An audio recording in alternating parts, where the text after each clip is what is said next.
വായ്പുണ്ണിന്റെ പ്രശ്നങ്ങൾ ഇന്ന് എല്ലാവരെയും അലട്ടിക്കൊണ്ടിരിക്കുന്നതാണ്. അല്ലെങ്കിൽ വായ്പുണ്ണ് വരാത്തവരായിട്ട് ആരും തന്നെ ഉണ്ടാവില്ല. കൊച്ചു കുട്ടികൾ മുതൽ മുതിർന്ന ആളുകളിൽ വരെ ഈ ഒരു പ്രശ്നങ്ങൾ അലട്ടുന്നുണ്ട്.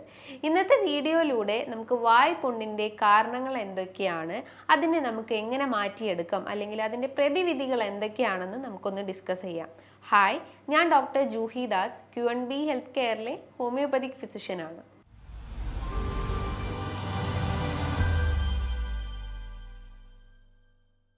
നമ്മുടെ പ്രതിരോധ കോശങ്ങൾ അല്ലെങ്കിൽ നമ്മുടെ ഇമ്മ്യൂൺ സെൽസ് നമ്മുടെ വായ്ക്കകത്തുള്ള ആ ഒരു മ്യൂക്കസ് ലൈനിങ്ങിനെ അറ്റാക്ക് ചെയ്യുമ്പോൾ ആ ഒരു മ്യൂക്കസ് ലൈനിങ് നേർത്ത് വരുന്നു, അല്ലെങ്കിൽ തിക്നെസ് കുറഞ്ഞു പോകുന്നു. അതുകൊണ്ടാണ് നിങ്ങൾക്ക് ആ ഒരു ഏരിയാസിൽ അൾസറായിട്ട് രൂപപ്പെടുന്നത്, അല്ലെങ്കിൽ അത് വായ്പുണ്ണായിട്ട് പ്രസൻറ്റ് ചെയ്യുന്നത്. ഈ ഒരു മെക്കാനിസം അല്ലെങ്കിൽ ഈ ഒരു പെത്തോളജിയാണ് ആ ഒരു ഏരിയാസിൽ നടക്കുന്നത്. ഇനി ഇത് വരാനുള്ള കാരണങ്ങൾ എന്ന് പറയുമ്പോൾ പലതാണ്. നിങ്ങൾക്ക് ദഹന സംബന്ധമായിട്ടുള്ള ബുദ്ധിമുട്ടുകൾ ആദ്യം തന്നെ പറയാം. എന്തെങ്കിലും ബാക്ടീരിയൽ ഇൻഫെക്ഷൻസ്, H. പൈലോറി ഇൻഫെക്ഷൻസോ അല്ലെങ്കിൽ ഇൻഫ്ലമേറ്ററി ബവൽ ഡിസീസ് ആയിട്ടുള്ള ക്രോൺസ് ഡിസീസ്, അൾസറേറ്റീവ് കോളൈറ്റിസ്, അല്ലെങ്കിൽ കുടലിന് എന്തെങ്കിലും നീർക്കെട്ട് സംഭവിച്ചിട്ടുണ്ടെങ്കിൽ അതിൻ്റെ ഭാഗമായിട്ടും നിങ്ങൾക്ക് വായ്പുണ്ണ് അനുഭവപ്പെടാം. അതേപോലെ തന്നെ എന്തെങ്കിലും ബാക്ടീരിയൽ ഇൻഫെക്ഷൻസ് നിങ്ങൾ അറ്റാക്ക് ചെയ്യുന്നുണ്ടെങ്കിൽ, സ്ട്രെപ്റ്റോകോക്കൽ ഇൻഫെക്ഷൻസ്, എസ്പെഷ്യലി ഇപ്പോൾ ടോൺസിൽസിന് എന്തെങ്കിലും ഇൻഫെക്ഷൻസ് ഒക്കെ വന്നിട്ടുണ്ടെങ്കിൽ അതൊരു ബാക്ടീരിയൽ ഇൻഫെക്ഷൻസ് ആണ്. അപ്പോൾ അത്തരം ബാക്ടീരിയാസ് നിങ്ങൾ ടോൺസിൽസിനെ അറ്റാക്ക് ചെയ്യുമ്പോൾ ഓട്ടോമാറ്റിക്കലി നമ്മളെ ബോഡിയിലെ ഇമ്മ്യൂൺ സെൽസിനെയും അത് ഡാമേജ് ആക്കുന്നു. അത് നമ്മളെ മ്യൂക്കസ് ലൈനിങ്ങിൽ പോയിട്ട് അറ്റാക്ക് ചെയ്തിട്ട് നമുക്ക് അൾസർ അല്ലെങ്കിൽ വായ്പുണ്ണിൻ്റെ പ്രശ്നങ്ങൾ ക്രിയേറ്റ് ചെയ്യാം. മറ്റൊരു വൈറൽ ഇൻഫെക്ഷൻസ് ആയിട്ടുള്ള സൈറ്റോമെഗാലോ വൈറസോ അല്ലെങ്കിൽ ഹെർപ്പിസ് സോസ്റ്റർ പോലത്തെ വൈറസ് നമ്മുടെ ബോഡിയിൽ എൻ്റർ ചെയ്ത് കഴിഞ്ഞാലും പ്രശ്നങ്ങൾ ഉണ്ടാവുന്നതാണ്. അതേപോലെ ശരീരത്തിൽ വിറ്റമിൻ B12 ഡെഫിഷ്യൻസി അല്ലെങ്കിൽ വിറ്റമിൻ B കോംപ്ലക്സിൻ്റെ ഡെഫിഷ്യൻസീസിൻ്റെ ഒരു എക്സ്റ്റേണൽ സയൻസ് ആണ് വായ്ക്കകത്ത് വരുന്ന ഇത്തരം അൾസർ ഫോർമേഷൻസ് എന്ന് പറയുന്നത്. നിങ്ങൾ യൂസ് ചെയ്യുന്ന ടൂത്ത് പേസ്റ്റ് ആവട്ടെ, സോഡിയം ലോറേറ്റ് സൾഫേറ്റ് റിച്ച് ആയിട്ടുള്ള ടൂത്ത് പേസ്റ്റ് നിങ്ങൾ യൂസ് ചെയ്യുകയാണെങ്കിലും, അല്ലെങ്കിൽ അത് കൂടുതലായിട്ടും അടങ്ങിയിട്ടുള്ള പേസ്റ്റ് നിങ്ങൾ യൂസ് ചെയ്യുന്നതിൻ്റെ ഭാഗമായിട്ടും നിങ്ങൾക്ക് ഒരു മോഡറേറ്റ് രീതിയിലുള്ള അൾസർ ഫോർമേഷൻസ് നിങ്ങൾക്ക് മൗത്തിൻ്റെ അകത്ത് കാണപ്പെടാം. നിങ്ങൾ യൂസ് ചെയ്യുന്ന ബ്രേസസ് അല്ലെങ്കിൽ ഒരു ആർട്ടിഫിഷ്യൽ ബ്രേസസ് ഒക്കെ യൂസ് ചെയ്യുകയാണെങ്കിലും അത് തട്ടിയിട്ട് നമുക്ക് ഈ ഒരു മ്യൂക്കസ് ലൈനിങ്ങിൽ മുറിവുകൾ അനുഭവപ്പെടാം. അതിൻ്റെ ഒരു എൻഡ് റിസൾട്ട്സ് ആയിട്ടും നിങ്ങൾക്ക് ആ ഒരു ഏരിയാസിൽ ഒരു അൾസർ ഫോർമേഷൻസ് വരാം. അൾസർ ഫോർമേഷൻ എന്ന് പറയുമ്പോൾ അതിൻ്റെ സെൻറ്റർ പോർഷൻ ഒരു വൈറ്റ് പാച്ചസ് പോലെയും അതിൻ്റെ സർഫസ് അല്ലെങ്കിൽ അതിൻ്റെ ഒരു മാർജിൻസ് നോക്കുകയാണെങ്കിൽ നല്ല റെഡിഷ് ആയിട്ടിരിക്കുന്നത് കാണും. ഏകദേശം ഒരു 1/2 സെൻറ്റിമീറ്റർ അല്ലെങ്കിൽ 1 സെൻറ്റിമീറ്ററിൻ്റെ വ്യാപ്തത്തിലാണ് ആ ഒരു അൾസർ ഉണ്ടാവുന്നത്. കൃത്യമായിട്ട് ഉറങ്ങിയിട്ടില്ലെങ്കിലും അതിൻ്റെ ഒരു ഭാഗമായിട്ടും നിങ്ങൾക്ക് വായിൽ പുണ്ണ് അനുഭവപ്പെടാം. അതായത് ഒരു 6 മണിക്കൂർ നിങ്ങൾക്ക് ഡീപ്പ് സ്ലീപ്പ് കിട്ടിയിട്ടില്ലെങ്കിൽ നെക്സ്റ്റ് ഡേ അല്ലെങ്കിൽ ഒരു 2-3 വീക്സ് കഴിഞ്ഞ് കഴിഞ്ഞാൽ ഓട്ടോമാറ്റിക്കലി നമ്മളെ ഈ ഒരു മ്യൂക്കസ് ലൈനിങ് ഡാമേജ് ആവുന്നത് കാണാം. ഇനി നിങ്ങൾ ഭക്ഷണ രീതികൾ നോക്കുകയാണെങ്കിൽ കൂടുതൽ മധുരേറിയിട്ടുള്ള ഭക്ഷണങ്ങൾ അല്ലെങ്കിൽ കൂടുതൽ മസാലാസ് ചേർത്തിട്ടുള്ള അല്ലെങ്കിൽ എരിവേറിയ ഭക്ഷണങ്ങളൊക്കെ നിങ്ങൾ ഒരു ടൈമിംഗ് ഇല്ലാതെ അല്ലെങ്കിൽ ഒരു എംപ്റ്റി സ്റ്റൊമക്കിലൊക്കെ കഴിക്കുകയാണെങ്കിലും ഇത്തരം വായ്പുണ്ണ് പ്രത്യക്ഷപ്പെടാം.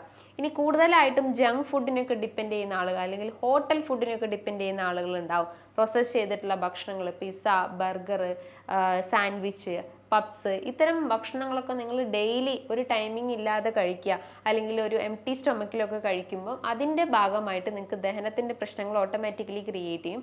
അതിൻ്റെ ഒരു എക്സ്റ്റേണൽ സയൻസ് ആയിട്ട് നിങ്ങൾക്ക് വായ്പുണ്ണ് അനുഭവപ്പെടാം. ഇനി മാനസികമായിട്ട് ടെൻഷനുള്ള ആളുകൾക്ക് പെട്ടെന്ന് ചെറു കാര്യങ്ങൾക്ക് വരെ ടെൻഷൻ ആവുക, അല്ലെങ്കിൽ കൂടുതൽ ആങ്സൈറ്റഡ് ആവുക, അല്ലെങ്കിൽ ഇറിറ്റേറ്റഡ് ആവുക, ഒന്നിനും കോൺസെൻട്രേഷൻ ഇല്ലാതിരിക്കുക, മെൻ്റലി ഒരു വീക്ക്നെസ് അനുഭവപ്പെടുക, മാനസികമായിട്ട് തളർന്നിരിക്കുന്ന ആളുകൾക്കൊക്കെ ഇത്തരം പ്രശ്നങ്ങൾ ക്രിയേറ്റ് ചെയ്യാനുള്ള ഒരു ചാൻസസ് ഉണ്ട്. ബോഡിയിലെ ജലാംശം കുറഞ്ഞു കഴിഞ്ഞാലും ഇത്തരം പ്രശ്നങ്ങൾ ക്രിയേറ്റ് ചെയ്യാനുള്ള ഒരു ചാൻസസ് ഉണ്ട്. പലരും പേടിക്കാറുണ്ട്. അതായത് വായ്ക്കകത്ത് ഈ ഒരു പുണ്ണ് വന്നു കഴിഞ്ഞാൽ എനിക്ക് ക്യാൻസർ വരുമോ ഡോക്ടറെ എന്ന് വരെ ചോദിക്കാറുണ്ട്. പക്ഷെ അങ്ങനെയല്ല. ക്യാൻസറിലേക്ക് ലീഡ് ചെയ്യാൻ പല കണ്ടീഷൻസ് ആണ്. എല്ലാ വായ്പുണ്ണും ക്യാൻസറിലേക്ക് ലീഡ് ചെയ്യില്ല. ക്യാൻസറിലേക്ക് ലീഡ് ചെയ്യുക പറയുമ്പോൾ ഒരു വായ്പുണ്ണ് 2 ആഴ്ചയിൽ കൂടുതലോ അല്ലെങ്കിൽ ഒരു 3 ആഴ്ചയിൽ കൂടുതൽ ആ ഒരു സ്റ്റേജിൽ തന്നെ അപ്പിയർ ചെയ്യുകയാണെങ്കിൽ അതിൻ്റെ ഭാഗമായിട്ട് അല്ലെങ്കിൽ അതിൻ്റെ ഒരു എൻഡ് റിസൾട്ട് ആയിട്ടും നിങ്ങൾക്ക് ക്യാൻസർ രൂപപ്പെടാം. പക്ഷേ നിങ്ങളതൊരു ഡോക്ടറെ കൺസൾട്ട് ചെയ്തതിന് മാത്രം കൺഫേം ചെയ്യാൻ ശ്രമിക്കുക. അതേപോലെ നിങ്ങൾ അമിതമായിട്ട് മദ്യപിക്കുന്ന ആളുകളാണെങ്കിലും അല്ലെങ്കിൽ അമിതമായിട്ട് പുക വലിക്കുന്ന ആളുകളൊക്കെ ആണെങ്കിലും അതൊരു ക്യാൻസർ ടെൻഡൻസിയിലേക്ക് ലീഡ് ചെയ്യുന്നുണ്ട്. അതേപോലെ നിങ്ങൾ പല്ലുകൾ പല്ലുകൾക്ക് എന്തെങ്കിലും ഇഞ്ചുറി സംഭവിച്ചിട്ട് അത് കാരണം ആ ഒരു ടൂത്ത് കാരണം നിങ്ങൾക്ക് ആ ഒരു മ്യൂക്കസ് ലൈനിങ്ങിൽ ഇഞ്ചുറി വരിക. അപ്പോൾ അതിൻ്റെ ഒരു എഫക്റ്റ് ആയിട്ടും ചില കേസസിൽ അല്ലെങ്കിൽ വളരെ റെയർലി ആയിട്ടും ക്യാൻസർ ഫോർമേഷൻസ് ഉണ്ടാവുന്നതാണ്. അതായത് നിങ്ങൾ ശ്രദ്ധിക്കേണ്ട കാര്യങ്ങൾ എന്ന് പറയുമ്പോൾ ഒരു മോർ ദാൻ 2 വീക്സിൽ കൂടുതൽ ഈ ഒരു അൾസർ പ്രസൻറ്റ് ചെയ്യുന്നുണ്ടെങ്കിൽ നിങ്ങൾ തീർച്ചയായിട്ടും ഒരു ഡോക്ടറെ കൺസൾട്ട് ചെയ്തിട്ട് അതിന് പ്രോപ്പർ ആയിട്ടുള്ള ഒരു ട്രീറ്റ്മെൻറ്റ് സ്റ്റാർട്ട് ചെയ്യേണ്ടതാണ്. ഇനി ഈ ഒരു വായ്പുണ്ണ് കുറയ്ക്കാൻ വേണ്ടിയിട്ട് നിങ്ങൾ വീട്ടിൽ തന്നെ ചെയ്യാവുന്ന കുറച്ച് സിമ്പിൾ ടിപ്സ് നമുക്ക് നോക്കാം. ആദ്യത്തേത് നിങ്ങൾ ചെയ്യേണ്ട കാര്യങ്ങൾ എന്ന് പറയുമ്പോൾ ബോഡി എപ്പോഴും ഹൈഡ്രേറ്റ് ചെയ്തുകൊണ്ടിരിക്കുക. അതേപോലെ ഡെയിലി ഒരു 3 ലിറ്റർ അല്ലെങ്കിൽ ഒരു 8 to 10 ഗ്ലാസ് വെള്ളം ഡെയിലി കുടിക്കാൻ ശ്രമിക്കുക. വെറും വയറ്റിൽ കുടിക്കാൻ ശ്രമിക്കുക. അല്ലെങ്കിൽ ഭക്ഷണത്തിന് ശേഷം അല്ലെങ്കിൽ ഭക്ഷണത്തിന് മുൻപായിട്ട് ബോഡിയിൽ ആ ഒരു ജലാംശം മെയിൻറ്റെയിൻ ചെയ്തുകൊണ്ടിരിക്കുക. ഉറക്കം കൃത്യമായിട്ട് മെയിൻറ്റെയിൻ ചെയ്യാൻ ശ്രമിക്കുക. 6 മണിക്കൂർ മുതൽ 7 മണിക്കൂറുള്ള ടൈമിങ് ഒരു ഡീപ്പ് സ്ലീപ്പ് മെയിൻറ്റെയിൻ ചെയ്യാൻ ശ്രമിക്കുക. കൃത്യമായിട്ട് ഉറക്കം കിട്ടുന്നില്ലെങ്കിൽ നിങ്ങൾ ആ ഒരു കാരണം എന്താണോ അതിന് കൃത്യമായിട്ടുള്ളൊരു ട്രീറ്റ്മെൻറ്റ് സ്റ്റാർട്ട് ചെയ്യേണ്ടതാണ്. നിങ്ങൾക്ക് പല അസുഖങ്ങളുടെ ഭാഗമായിട്ടുള്ളതാണെങ്കിൽ ആ ഒരു അസുഖം ആദ്യം ക്ലിയർ ഔട്ട് ചെയ്യാൻ ശ്രമിക്കുക. നിങ്ങൾക്ക് വീട്ടിൽ പാഷൻ ഫ്രൂട്ട്സ് ഒക്കെ ഉണ്ടെങ്കിൽ അത് വെച്ചിട്ട് അറ്റ്ലീസ്റ്റ് ഒരു സിറപ്പ് പോലെ ആക്കിയിട്ട് അല്ലെങ്കിൽ ആ ഒരു ജ്യൂസി ഫോമിലാക്കിയിട്ട് നിങ്ങൾക്ക് കുടിക്കുന്ന അല്ലെങ്കിൽ കിടക്കുന്നതിൻ്റെ മുൻപായിട്ട് ആ ഒരു ഡ്രിങ്ക് കുടിക്കാവുന്നതാണ്. അതേപോലെ തന്നെ നിങ്ങൾക്ക് വിറ്റമിൻ സി അടങ്ങിയിട്ടുള്ള ഭക്ഷണങ്ങളും വിറ്റമിൻ B12 അടങ്ങിയിട്ടുള്ള ഭക്ഷണങ്ങളൊക്കെ ധാരാളം നിങ്ങളുടെ ഡയറ്റിൽ ഉൾപ്പെടുത്താൻ ശ്രമിക്കുക.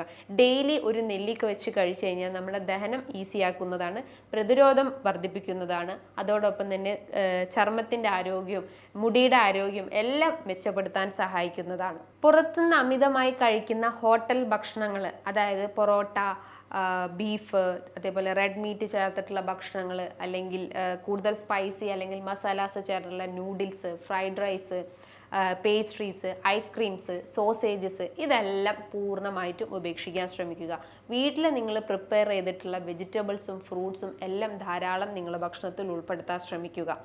അതേപോലെ നിങ്ങൾ ഫോളോ ചെയ്യേണ്ട കാര്യങ്ങൾ അല്ലെങ്കിൽ നിങ്ങൾക്ക് വീട്ടിൽ തന്നെ ചെയ്യാവുന്ന ഒരു സിമ്പിൾ ടിപ്സ് എന്ന് പറയുന്നത്, നിങ്ങൾക്ക് ഉപ്പുവെള്ളം അല്ലെങ്കിൽ ഒരു ചെറു ചൂടുവെള്ളത്തിൽ നിങ്ങൾക്ക് കുറച്ച് റോക്ക് സാൾട്ട് ആഡ് ചെയ്തിട്ട് വായ നന്നായിട്ട് ഗാർഗിൾ ചെയ്യാവുന്നതാണ്. അല്ലെങ്കിൽ മൗത്ത് വാഷ് ചെയ്യാവുന്നതാണ്. അല്ലെങ്കിൽ ഒരു 1-2 മിനിറ്റ് ഇത് ഡെയിലി രാവിലെയും വൈകിട്ടും ചെയ്ത് കഴിഞ്ഞാൽ ആ ഒരു അൾസർ ഫോർമേഷൻ അല്ലെങ്കിൽ ആ ഒരു മുറിവിനെ നമുക്ക് റെഡ്യൂസ് ചെയ്യാൻ സഹായിക്കുന്നതാണ്. സാൾട്ടിൻ്റെ ഒരു ആക്ഷൻ എന്ന് പറയുമ്പം ആ ഒരു മുറിവിനെ പെട്ടെന്ന് കരിയിച്ച് കളയാൻ സഹായിക്കുന്നതാണ്. അതേപോലെ നിങ്ങളുടെ ഭക്ഷണത്തിൽ മഞ്ഞൾ ഉൾപ്പെടുത്താൻ ശ്രമിക്കുക. മഞ്ഞളിൽ ധാരാളം കുർക്കുമിൻ അടങ്ങിയിട്ടുണ്ട് അല്ലെങ്കിൽ ആൻറ്റി ഓക്സിഡൻസ് അടങ്ങിയിട്ടുണ്ട്. അത് നമ്മളെ ദഹനത്തിൻ്റെ ആ ഒരു മെറ്റബോളിസം അല്ലെങ്കിൽ ദഹന വ്യവസ്ഥ ഈസിയാക്കാനും ഗട്ട് ഫ്ലോറ അല്ലെങ്കിൽ നല്ല ബാക്ടീരിയാസിന് സപ്ലൈ ചെയ്യാനും, മുറിവുകളൊക്കെ ഉണ്ടെങ്കിൽ അല്ലെങ്കിൽ കുടലിൻ്റെ അകത്ത് എന്തെങ്കിലും മുറിവുകളൊക്കെ ഉണ്ടെങ്കിൽ അതിനെ റെഡ്യൂസ് ചെയ്യാൻ സഹായിക്കുന്നതാണ്. അതേപോലെ ഭക്ഷണത്തിൽ ആപ്പിൾ സിഡർ വിനെഗർ ഉൾപ്പെടുത്താൻ ശ്രമിക്കുക. അതായത് 1 ഗ്ലാസ് വെള്ളത്തിലേക്ക് ആപ്പിൾ സിഡർ വിനെഗർ മിക്സ് ചെയ്തതിന് ശേഷം ഭക്ഷണത്തിൻ്റെ മുൻപായിട്ട് കുടിക്കുകയാണെങ്കിൽ നമുക്ക് ഈ ഒരു മൗത്തിലെ ആ ഒരു അൾസർ ഹീൽ ചെയ്യുന്നതാണ്. ഒപ്പം തന്നെ ദഹനത്തിന് എന്തെങ്കിലും പ്രശ്നങ്ങൾ ഉണ്ടെങ്കിൽ അല്ലെങ്കിൽ വയറിനകത്ത് എന്തെങ്കിലും അൾസറേറ്റീവ് കൊളൈറ്റിസ് പോലത്തെ പ്രശ്നങ്ങളൊക്കെ ഉണ്ടെങ്കിൽ അത് റെഡ്യൂസ് ചെയ്യാൻ സഹായിക്കുന്നതാണ്. അതേപോലെ നിങ്ങൾക്ക് യോഗേർട്ട് ഉൾപ്പെടുത്താവുന്നതാണ്. തൈര്, മോര്, അതേപോലെ തന്നെ പഴങ്കഞ്ഞി, ഇതൊക്കെ ധാരാളം നിങ്ങൾ ഭക്ഷണത്തിൽ ഉൾപ്പെടുത്താൻ ശ്രമിക്കുക.